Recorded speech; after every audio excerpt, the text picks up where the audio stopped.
Hey y'all, I am Daniel Aaron, your guide to vibrant living and a trainer of preeminent yoga teachers around the world, and I'm excited to bring to you today a yogic tip.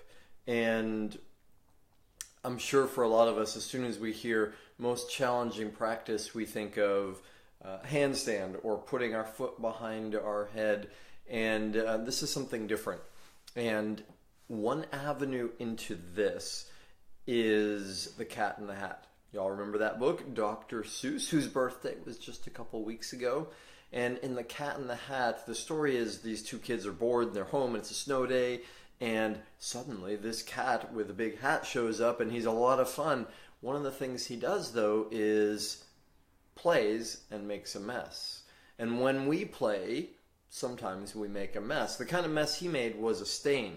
And it's been a while since I've read it though. The stain suddenly got on the wall. And he said, don't worry. You know, the kids were freaking out like, oh no, mom's going to be really mad when she sees that. And the kid's freaking out. So he says, don't worry, don't worry. And he grabs one of their mother's dresses and he takes it over to the wall and he wipes the stain off. And he's like, see, no problem. But the stain's then on the dress. And they're like, but the dress. He's like, no problem. Just, and then, you know, puts it in the tub. But then in the tub gets the stain. It's very easy for the same thing to happen for us on an emotional level. When something happens in life, when we're playing, when we're interacting, right now I'm in the city of Los Angeles, when there are a lot of people in a small space, when there's a bunch of people trying to get onto the same highway and I want to go in and you want to go in and who gets to go first, ego, survival part of ourself can very easily take over and say, me first. And so the practice, in part, is ahimsa, which is translated sometimes as do no harm or nonviolence. Even better, do as little harm as possible. Because the thing is, we always are going to do harm without meaning to. I was washing some dishes, and we share a house with some friends this morning. And my daughter said, well, why do we have to do somebody else's dishes?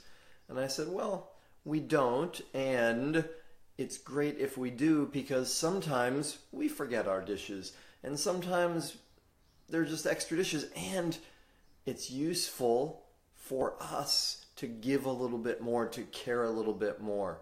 So better translation for ahimsa, do as little harm as possible, because we're always going to do something. We're always going to forget our dishes. We're always going to not realize that we cut somebody off on the highway. That's just the nature of human ignorance, of which we all have some.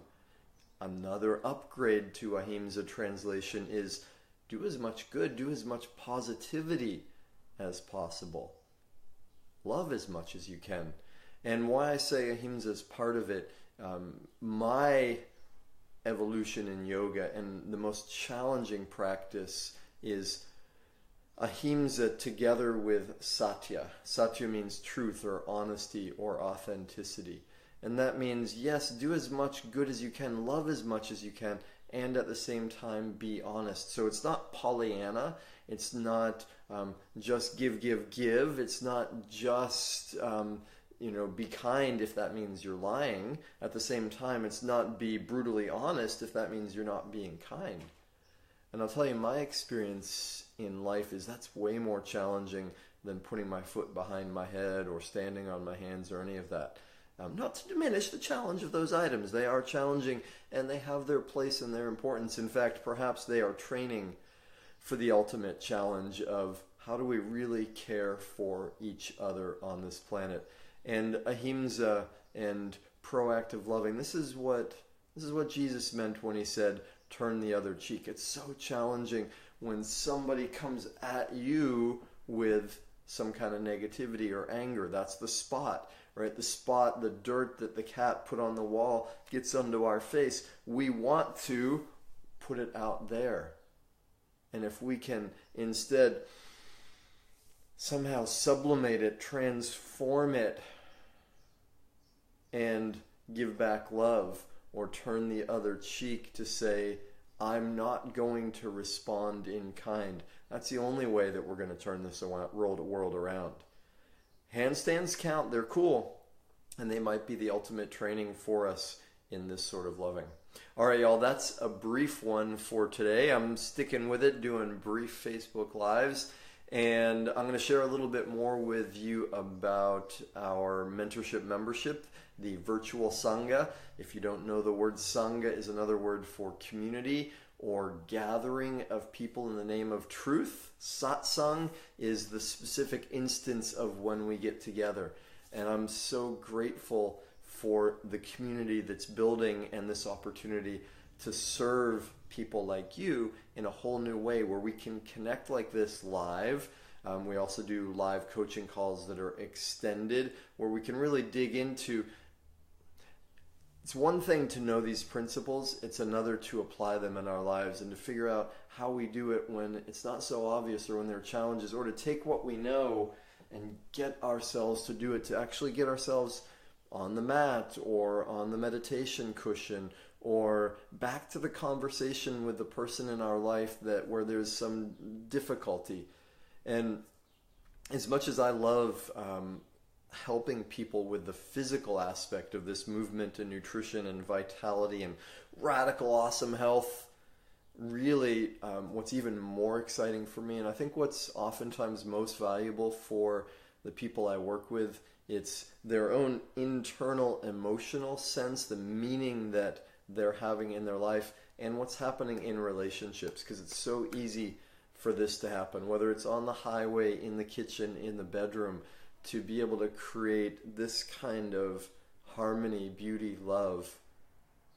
That's what really counts. That's what we're really here for. So the membership for me is just an incredible blessing that I get to work with people like y'all in this way, in such an affordable way, and to share in longer ways and more planned even than Facebook Live, the teachings that I've learned over the last 23 years and that I've gotten to share with thousands of people. So if you're interested, come on in, and as a bonus for the next 50 people that join, I am offering a private one-to-one coaching session as a way to kickstart, bonus you into it, because I'm so psyched about it. I want to find out as much as I can until it gets to be too big to have that kind of one-to-one contact. I want to find out with everybody what you really need, what your challenges are, what's going on, and what your goals and dreams are, because we have this possibility, right? As much as the world seems to be going crazy and falling apart, there are always people who are thriving and reaching their dreams, and we get to be those people, and I'm grateful for the opportunity to help you with that. So if you're interested, follow the link below, and I'll see you on the inside. And either way, remember, the most important, helpful, and challenging practice, ahimsa, loving, doing as little harm as possible, and being honest, authentic, being real. You can do it. Thank you all. I'm Daniel, and I'll see you soon.